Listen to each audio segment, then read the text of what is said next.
È legittimo che io parli di autonomia in Veneto o è proibito anche fare questo?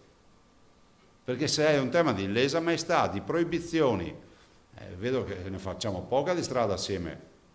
Io inviterei tutti a fare, non dico un passo indietro, un passo a lato e guardare in faccia la realtà. In Veneto, i veneti hanno bisogno di tranquillità, punto. E la tranquillità gliela dai ai veneti se ti impegni sull'autonomia. Non si placa la polemica a distanza tra il governatore del Veneto e la leader di Fratelli d'Italia Giorgia Meloni, dopo che Zaia aveva chiesto un impegno scritto da parte degli alleati a sostegno dell'autonomia, parole che poco erano piaciute alla stessa Meloni. Se poi è lesa maestà porre la questione sull'autonomia, allora vabbè, allargo le braccia e dico, boh, prenderemo quello che passa al convento, però di certo a questo punto diventa la condizione sine qua non. Meloni che aveva ribattuto chiedendo in cambio alla Lega un impegno a sostegno del presidenzialismo. Uno che ha sempre preso i voti personalmente, ha problemi di sostenere il presidenzialismo. Io no. Ma ho detto, non c'entra nulla con il discorso che sto facendo io.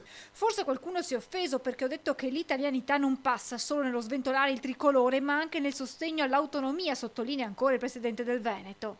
A me non piace che chi parla di autonomia sia ritenuto poco italiano e chi parla di tricolore sia italiano al 100%, perché l'autonomia è prevista dalla Costituzione. Sottoporre il documento non è una questione di poca fiducia né di voler creare le basi per correre da soli, continua poi Zaia. Anche perché penso che ci sia un problema generale, sia difficile sostenere un progetto di centrodestra se poi se ne va un blocco così importante.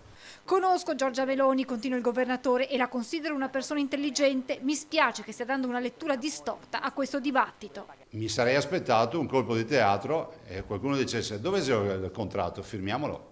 Mi sembra lunare come dibattito in tutta sincerità. Perché allora io dico, ma a sto punto vuol dire che vuoi tenere in piedi il dibattito? Perché se da Fratelli d'Italia si vuole chiudere il dibattito, si dice, boh, Zaia dica qual è il testo, anzi lo sanno già, e noi abbiamo queste modifiche e siamo disposti a firmarlo. E invece vedo che c'è la volontà di non chiudere, e cioè questo sì mi preoccupa, se posso dire questo mi preoccupa.